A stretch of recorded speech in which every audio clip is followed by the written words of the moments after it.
அரியலூரை சேர்ந்த அகமதுங்கிற சகோதரர் கேட்குறார், சில நாட்களுக்கு முன் எனது மகள் விஷம் அருந்தி 5 நாள் மருத்துவமனையில் சிகிச்சை பெற்று வந்த நிலையில் சிகிச்சை பலனின்றி மரணித்து விட்டார்.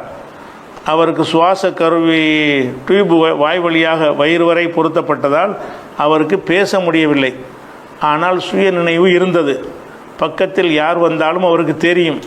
இந்த நிலையில் நான் எனது மகளுக்கு 2 நாள் கலிமாவை நினைவுபடுத்தி இறைவனிடம் மனதார பாவ மன்னிப்பு கேட்டுக்கொள், இறைவன் மன்னிக்கக்கூடியவன் என்று கூறினேன். சரி என்று எனது மகள் தலையசைத்தார். இந்த நிலையில் எனது மகளுக்கு இறைவன் என்ன கூலியை தருவான். யுத்தகலத்தில் வெட்டுக்காயங்கள் தாங்க முடியாத நிலையில் ஒரு நபித்தோழர் தற்கொலை செய்து கொண்டார். அவருக்கு நரகம் என்று சொன்னார்கள் நபிகளார். யார் இஸ்லாத்தை ஏற்ற இறைவனுக்கு இணை வைக்காமல் வாழ்ந்து மற்ற பாவங்கள் செய்திருந்தால் தான் நாடியவரை தண்டிப்பான், தான் நாடியவரை மன்னிப்பான் என்று இறைவசனம் சொல்கிறது. தங்களுக்கு தாங்களே அநியாயம் செய்து கொண்ட எனது அடியார்களே, அல்லாவின் அருளில் நம்பிக்கை இழந்து விடாதீர்கள் வேண்டாம் என்று இறைவசனம் இருக்கிறது. முன்பு சொன்ன ஹதீஸ் இந்த இறைவசனம் இரண்டையும் எப்படி புரிந்து கொள்வது, தெளிவுபடுத்துங்கள் அப்படின்னு கேட்குறார். அதாவது தற்கொலை செய்வது இஸ்லாத்தில் கடுமையாக தடுக்கப்பட்ட ஒரு விஷயம். ரசூலுல்லாவே அதை சொல்லியிருக்கிறாங்க. யார் தற்கொலை செஞ்சுக்கிட்டாரோ அவருக்கு ரசூலுல்லா ஜனாசாவே தொழுவிக்க மாட்டேன்ட்டாங்க. அது முஸ்லீமில் வரக்கூடிய ஹதீஸில் ஒரு மனிதர் தற்கொலை செய்து கொண்டார், அவருக்கு ரசூலுல்லா தொழுவிக்கலை அப்படிங்கிற ஒரு ஹதீஸ் முஸ்லீமில் இருக்கிறது. அதே மாதிரி புகாரியில் வரக்கூடிய ஒரு ஹதீஸில் மன் கத்தல நப்சஹு பி ஹதீதத்தின், ஒரு இரும்பு ஆயுதத்தால் தன்னை ஒருவன் கொலை செய்து தன்னைத்தானே சாகடித்து கொண்டால் உதிபபிஹி ஃபீ நாரி ஜஹன்னம, அதே இரும்பு ஆயுதத்தால் நரகத்தில் வச்சு அவன் வேதனை செய்யப்படுவான் அப்படின்னு ரசூலுல்லா சொன்னதாக புகாரியில் 1363வது ஹதீஸில் இருக்கிறது. அதே மாதிரி 1364வது ஹதீஸில் இருக்கிறது. ஒரு மனிதருக்கு ஒரு காயம் ஏற்பட்டது, உடனே அவர் தன்னை மாய்த்து கொண்டார், தற்கொலை செய்து கொண்டார். உடனே அல்லாஹ் சொன்னான், பதரணி அப்தி பி நப்சிஹி, எனது அடியான் தன் விஷயத்தில் அவசர முடிவு எடுத்து விட்டான், ஹரம் தொலைகில் ஜன்னா, அவனுக்கு சொர்க்கத்தை நான் ஹராமாக்கிட்டேன் அப்படின்னு அல்லாஹ் சொன்னதாக ரசூலுல்லா சொல்கிறாங்க. இது புகாரில் 1364வது ஹதீஸில் இருக்கிறது. இது மாதிரி உள்ள விஷயம். அப்போ இந்த மாதிரியான அடிப்படையில் பார்த்தீங்கன்னு சொன்னால், அதே மாதிரி இந்த மாதிரி தற்கொலை செஞ்ச ஒருத்தருக்கு சொர்க்கத்தில் நுழைய மாட்டார். போர்க்களத்தில் போய் இணைஞ்சிட்டாருன்னு கேட்டால் வேதனை தாங்க முடியாமல் பெரிய வீர தீரமாக போராடுறார் ஒரு ஆள். வேதனை தாங்க முடியாமல் என்ன செஞ்சார்னா தற்கொலை செஞ்சுக்கிட்டார். இதை பற்றி ரசூலுல்லாஹ் நினைஞ்சாங்கன்னா இன்னகுமின் அகலின் நார், அவர் நரகவாசின்னு சொன்னாங்க. இந்த விஷயம் அது சொல்லிட்டு சொன்னாங்க, ஒரு கெட்ட மனிதனை கொண்டு அல்லாஹ் அந்த தீனை வலுப்படுத்துவான், ஒரு நரகவாசிங்கிறோம். ஆனால் இவர் எத்தனை பேரை வெட்டி சாய்த்திருக்கிறாரு போர்க்களத்தில், இவரை கொண்டு மார்க்கம் வலுப்படுத்தப்பட்டிருக்குது என்றும் ரசூலுல்லாஹ் சொல்லியிருக்கிறாங்க.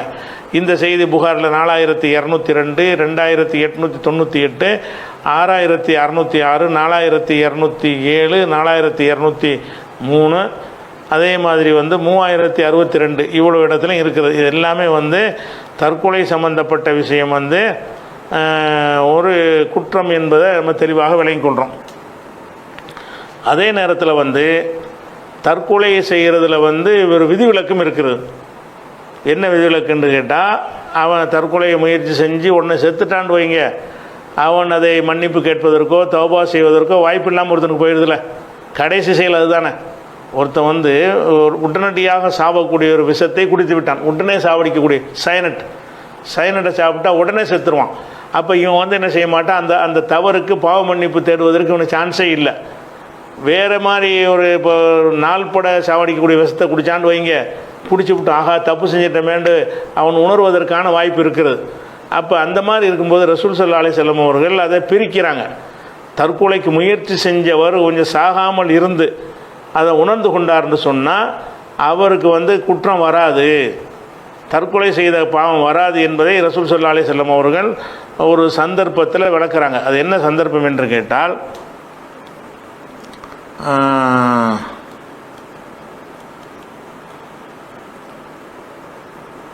அதாவது துஃபைல் இப்னு அம்ருங்கிற ஒரு ஆள், அவர் என்ன செய்கிறாருன்னு கேட்டால் ஒரு சம்பவத்தை சொல்கிறார். எங்களோட ஒரு மனிதர் இருந்தார், அவர் எங்களோட ஹிஜ்ரத் பண்ணார்.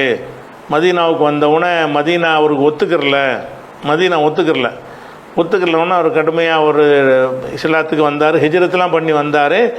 ஊர் ஒத்துக்கிறாரில்ல, சில ஆட்களுக்கு ஒரு ஊரில் வசித்தவங்களுக்கு வந்து வேறு ஊருக்கு திடீர்னு மாறினாங்கன்னு சொன்னால் அந்த கிளைமேட் அவங்களுக்கு ஒத்துக்கிறாமல் போயிடும், அதுக்கு உடம்பு பழகணும். அதனால் அவர் கொஞ்சம் கிளைமேட் ஒத்துக்கிறாமல் நோயாளி ஆகிட்டார். நோயாளி ஆகணும்னு என்ன செய்கிறாருன்னு கேட்டால் ஒரு கத்தி எடுத்து அவருடைய விரல்கள்லாம் வெட்டுறார். வெட்டி இதில் செத்துருவோம் அப்படின்னு சொல்லி என்ன செய்கிறாரு, விரல்கிறார். அதுக்கப்புறம் வந்து உடனே சாவலை, ஏன்னா இங்கே குத்தியிருந்தாருன்னா உடனே செத்துருப்பார், வழங்குதா. அந்த கையை வெட்டினவுன்னு என்ன ஆகுது, ரத்தம் போய் போய் போய் போய் அது கொஞ்சம் நாள் சென்று அவர் சாவுறார், செத்துடுறார். அப்போ இது செத்து யார், ரசூலுல்லாஹ் காலத்தில் நடந்த ஒரு சம்பவம். துஃபைல் என்பவர் இது அறிவிக்கிறார், எங்களோட ஒரு மனிதர் இருந்தார், அவர் ஹிஜ்ரத்தெல்லாம் பண்ணுற அளவுக்கு நல்ல வேலை செஞ்சுருக்கிறார். அதாவது இஸ்லாத்துக்காக வேண்டி சொந்த ஊரை விட்டு ஹிஜ்ரத்து பண்ணி இங்கே வந்திருக்கிறார். அப்படி செஞ்சவர் வந்து மதீனா ஒத்துக்கிறலன்றவுன ஒரு நோய் வச்சு, நோய் கடுமையான நோயாக இருந்திருக்கு மேலே இருக்குது. அந்த நோய் வேதனை தாங்காமல் என்ன செய்யறாருன்னா கையை வெட்டுறார். கையை வெட்டி அதோட கையை வெட்டினா என்ன ரத்தம் அடைஞ்சு செத்துருவார்ல. ஆனால் இவர் கையை வெட்டினதுனால உடனே சாவலை, நெஞ்சில் குத்தி இருந்தாருன்னா அப்போயே செத்துருப்பார். கையை வெட்டிருக்கோம் என்ன ஆகுன்னு கேட்டால் துடிதுடிப்பு வந்து அப்படி உணர்ந்து தப்பு செஞ்சிட்டோமே, இது செஞ்சிடக்கூடாதுங்கிற ஃபீலிங் எல்லாம் வரக்கூடிய அளவுக்கு கொஞ்சம் நாள் சென்று ஒரு 2-3 நாள் சென்று அவர் மரணிச்சிருவார். அந்த மாதிரி அவர் மரணிச்சிட்டார். இமிடியேட்டாக மரணிக்க மாட்டாங்களா, கையை வெட்டினா உடனே செத்துருவாங்களா, சாக மாட்டாங்க. இந்த காலத்தில் ரத்தம் கட்டுப்படுத்திட்டாங்கன்னா சாக மாட்டாங்க. அந்த காலத்தில் ரத்த போக்கை தடுக்க முடியலைன்னா ரத்தம் போய் போய் போய் கொஞ்சம் கொஞ்சமாக போய் என்னஞ்சிருவாங்க, அது மரணிச்சிருவாங்க. இவர் அந்த மாதிரி இறந்துட்டார். இறந்த உடனே இந்த துஃபைலுங்கிறவர் இருக்கார்ல, அவர் தான் இவருக்கு கூட்டாளி. அந்த துஃபைல் என்ன செய்கிறாருன்னு கேட்டால் அவரை கனவுல பார்க்குறார். யார், துஃபைல் என்பவர் வந்து அந்த விரலை வெட்டிக்கிட்டு செத்தார்ல, அவரை கனவுல பார்க்குறார். பார்த்தா ஒரு ரொம்ப அழகான தோட்டத்தில் இருக்கிறார். கனவுல வந்து ஒரு நரகவாசி மாதிரி அவர் காட்டப்படலை, கனவில் காட்டப்படும் பொழுது ரொம்ப அழகான ஒரு கவர்ச்சிகரமான தோற்றத்தில் எல்லாம் எடுத்து காட்டுறான். அதே நேரத்தில் வந்து கையை மட்டும் துணியை போட்டு மூடிக்கிட்டு இருக்கிறார். கையை மட்டும் ஒரு துணியை போட்டு மூடிக்கொண்ட ஒரு நிலையில் அந்த ஒரு மனிதரை ஒரு அழகிய தோற்றத்தில் அவர் பார்க்குறார். அப்போ பார்த்துட்டு இவர் கனவுல நடக்குது எல்லாமே. அவர் கேட்குறார், மா சனாபிக்க ரப்புக்க, உனது இறைவன் உனக்கு என்ன தீர்ப்பளித்தான் அப்படின்னு இவர் அவர்கிட்ட கேட்குறார் கனவுல. அப்போ அந்த மனிதர் சொல்கிறாரு, கஃபர் அலி பி ஹிஜ்ரத்தி இலா நபிஹி ஸல்லல்லாஹு அலைஹி வஸல்லம், ரசூலுல்லாவுக்கு நான் ஹிஜ்ரத்து செஞ்சு போன நன்மையின் காரணமாக, ரசூலுல்லாவை நோக்கி நான் ஹிஜ்ரத்து செய்த காரணமாக என் இறைவன் என்னை மன்னித்து விட்டான் அப்படிங்கிறார். அப்போ இந்த மனிதர் அவர்கிட்ட எல்லாம் கனவுலாம் நடக்குது. மாலி அராக்க முகத்தியன் எதைக்க, அப்போ ஏன் கையை எதுக்கு மூடிக்கிட்டே இருக்கிற அப்படின்னு சொல்லி இவர் கேட்குறார். அப்போ அந்த மனிதர் சொல்கிறார், கீழ் அலி, எனக்கு இறைவன் புறத்துலேருந்து சொல்லப்பட்ட விஷயம் என்னன்னு கேட்டால், லன் நுஸ்லிஹ மின்க மா அஃப்சத்த, நீ வந்து கெடுத்ததை நம்ம சரி செய்ய மாட்டோம், நீ தானே வெட்டின, அதை நான் சரி செய்ய மாட்டேன், இதுக்கு பனிஷ்மெண்ட் இருக்குது, கையை வெட்டினதுக்கு மட்டும் இதே மாதிரி தான் நீ இருப்பாய், அதே நேரத்தில் வந்து உன்னுடைய பாவத்தை மன்னிச்சிட்டேன் அப்படின்னு அல்லாஹ் சொன்னதாக அவர் சொல்கிறார். இதே ஒரு மனிதர் கனவுல கண்ட ஒரு செய்தின்னு பார்த்தா இதுக்கு மார்க்கத்துக்கு சம்மந்தம் இல்லை. கனவுல யார் வேண்டாலும் என்ன வேண்டாலும் பார்க்கலாம். ஆனால் இந்த கனவை அவர் ரசூலுல்லாஹ்ட்ட வந்து சொல்கிறார், அல்லாஹ்வுடைய தூதரை, இந்த மாதிரி ஒரு மனிதர் இருந்தார்ல, அவர் வந்து கையை வெட்டிக்கிட்டு செத்து போயிட்டார்ல, அவரை பற்றி நான் கனவுல இப்படி கண்டேன் அப்படின்னவுடனே ரசூலுல்லாஹ் என்ன செய்கிறாங்கன்னு கேட்டால், அல்லாஹும்ம ஒளி எதைஹி ஃபக்ஃபிர், இறைவா அவர் இந்த கை விஷயத்தை நீ மன்னிச்சிரு, அவர் மன்னிச்சிட்டேங்கிற, அவர் மன்னித்தவரை இந்த கையை வெட்டினார்ல, அதுக்காக வேண்டி தானே இந்த வந்து கையை மூடிக்கிட்டு இருக்கிற மாதிரி காட்சி தர்றாரு, அதையும் நீ மன்னித்து விடுவாயாகன்ற ரசூலுல்லாஹ் அவருக்கு துவா செய்கிறாங்க. இந்த ஒரு சம்பவம் வந்து முஸ்லீமில் இடம்பெற்றிருக்கிறது. அதே போக வந்து இதில் நுழைக்கிறோம். அப்போ என்னன்னு கேட்டால், இவர் வந்து தற்கொலை செய்வதற்குரிய காரியத்தை செய்யும் பொழுது உடனே செத்துட்டார் தான் அது குற்றத்தில் வருவார். தற்கொலை செய்வ முயற்சி செஞ்சு உடனே சாவாமல் ஒரு 2-3 நாள் இருந்து கஷ்டப்பட்டு சிரமப்பட்டு அப்படி செத்தார்னு வைங்க, அதில் வந்து அவருடைய தவறுகளை, அது குற்றம் தான், குற்றம்ங்கிறதுல மாற்றுக்கிறது இல்லை. அதை வந்து எல்லாம் மன்னிக்கிறதுக்கு என்ன காரணம்னு கேட்டால், செஞ்சுட்டு உடனே தவறு உணர்ந்துருப்பார், அவசரப்பட்டு வெட்டியிருப்பார். ஆஹா தெரிய தப்பட்டமே, அப்படி செஞ்சுருக்கக்கூடாது, நம்ம சபூர் தானே பண்ணணும் அப்படின்னு உணர்ந்திருந்தாரையானால் அவர் தற்கொலை செஞ்சதாக வரவே மாட்டார். இது வந்து நீங்கள் சொன்ன கேஸுக்கு பொருந்தக்கூடிய ஒரு ஹதீஸ் இதுதான். உங்கள் மகள் வந்து விஷம் குடிச்சிட்டாங்க, விஷம் கொடுத்த அந்த செகண்டே செத்துருந்தாங்கன்னு வைங்க, அவங்களுக்கு மன்னிப்புங்கிற வாசல் கிடையாது. ஆனால் அல்லாஹ் நானா யாரை கொண்டாலும் மன்னிப்பா, அது ஒரு விஷயம். அதே நேரத்தில் வந்து இவங்களை பொறுத்த வரைக்கும் மன்னிப்பு இருக்காண்டா இல்லை. ஆனால் என்ன செய்கிறாங்கன்னா, உங்கள் மகள் என்ன செய்கிறாங்கன்னா, விஷம் குடித்த உடனே சாவலை, அப்போ உடனே சாவதற்குரிய விஷமாக அது இருக்கவில்லை. அல்லது அந்த விஷ முறிவை உடனடியாக நீங்கள் வந்து மருத்துவமனையில் சேர்த்து கொடுக்க ஆரம்பித்து அந்த வீரியத்தை கட்டுப்படுத்தினால் என்ன செஞ்சுருக்கு, கொஞ்ச நாள் 5-6 நாள் இருந்துட்டு இறந்துருக்குறாங்க. அந்த இறந்த காலத்தில் வந்து அவங்களே தலையாட்டி நீங்கள் மன்னிப்பு கேட்டுக்கணும்னு சரின்னு ஒத்துக்கிட்டாங்கன்னெலாம் சொல்கிறீல்ல, அப்படிலாம் இருக்கும்போது எல்லாம் கண்டிப்பாக மன்னிக்கிறவன் தானே. தவிர வந்து அவங்க தற்கொலை செய்வது தான் கடைசி செயலாக இருந்தால் அது ஒரு விஷயம்.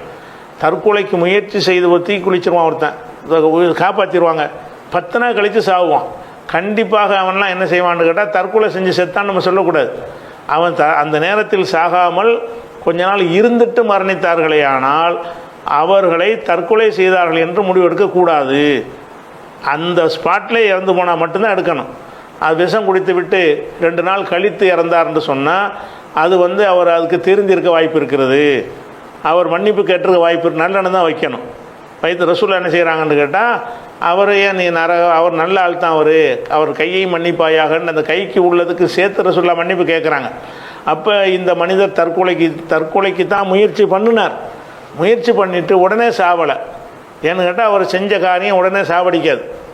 இங்கனுக்குள்ளே குத்தி இருந்தார்னா அங்கனே செத்துருவார், தொண்டைக்குள்ளே குத்தி இருந்தார்னு சொன்னால் உடனே செத்துருவார், கையை பிடிச்சி வெட்டினார்னு சொன்னால் உடனே சாவ மாட்டார். அந்த ரத்தங்கள் எவ்வளோ போகணுமோ அவ்வளோ போன பிறகு தான் சாவார். அப்போ அந்த சாவுக்கு தான் காரணம். இருந்தாலும் அந்த அவரை கனவில்லாம் எப்படி எடுத்து காட்டுறான், அவர் நல்லடியார் மாதிரி அல்ல மன்னிச்சுட்டான்ங்கிற மாதிரி காட்டுறான். அது கனவுல யாரை பார்த்து போன கனவுன்னு அது ஒரு விஷயம். அந்த கனவை ரசூலா ஏற்றுக்கிறாங்க, கரெக்டான கனவு தான் அது, ரசூல் அங்கீகரிச்சுட்டாங்கல்ல. நபிகள் நாயகம் ஸல்லல்லாஹு அலைஹி வஸல்லம் அங்கீகரித்து விட்டு இந்த கைக்கும் சேர்த்து இறைவா மன்னித்தரு அப்படின்னு இந்த செஞ்ச கனவை வந்து ரசூலுல்லா வந்து அங்கீகரிக்கிறாங்க. நீ கரெக்டாக தான் பார்த்துருக்குற, அல்லாஹ் தான் அந்த கனவு உனக்கு காட்டியிருக்கிறான் அப்படிங்கிறதெல்லாம் இதில் இந்த வாசகத்தில் அடங்கி இருக்கிறது.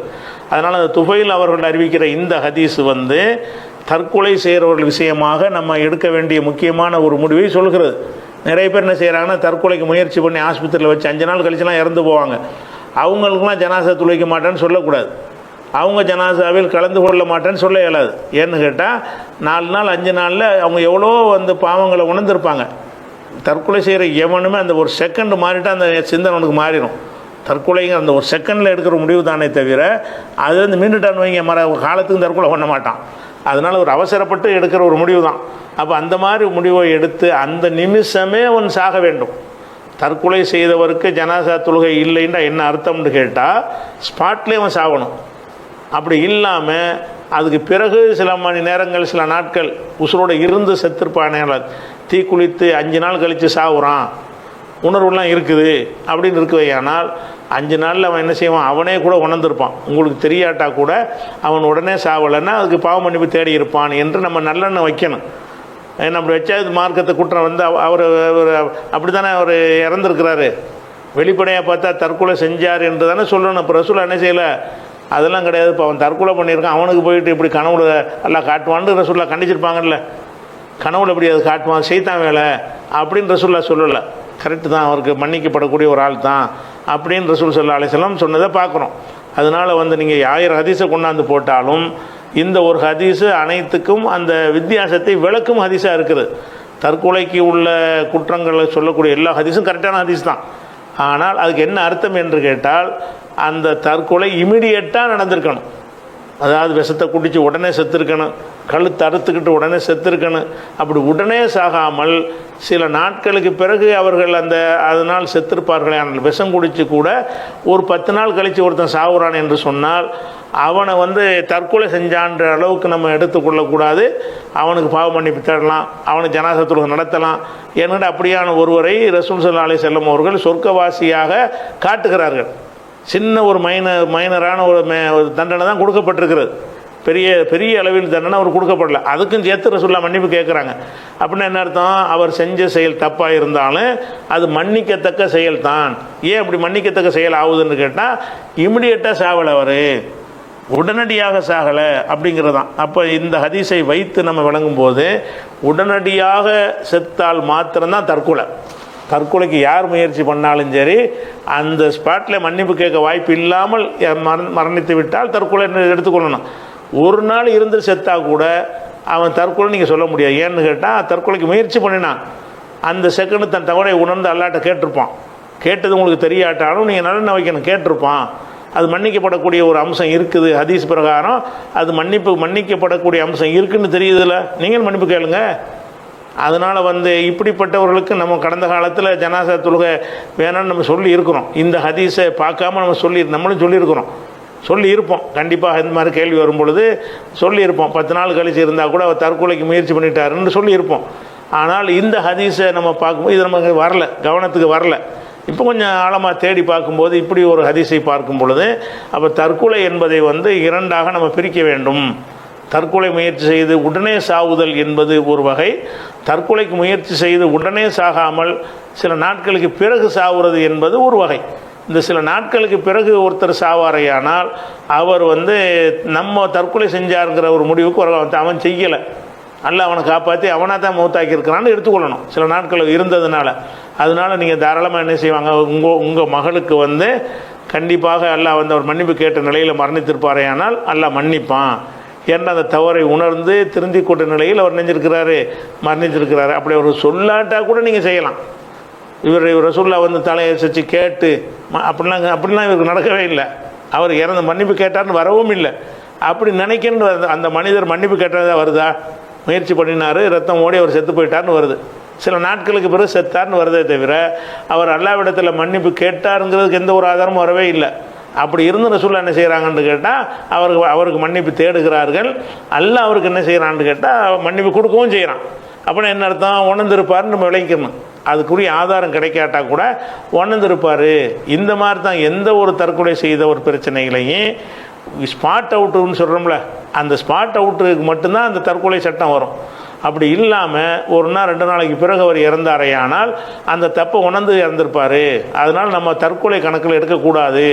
எல்லாருக்கும் போல் ஜனாசா தொழுகை நடத்தணும், துவா செய்யணும், மரணத்துக்கு பிறகு குடும்பத்தார் செய்கிற துவாக்கள்லாம் அவர் சேர்த்துக்கிறேன்னு நல்லா தற்கொலை மன்னிக்க மாட்டான்னு எடுத்துக்கொள்ளக்கூடாது. அதுக்கு இந்த ஹதீஸ் ஆதாரமாக இருக்கா இல்லையா, அதை விளங்கிக்கணும்.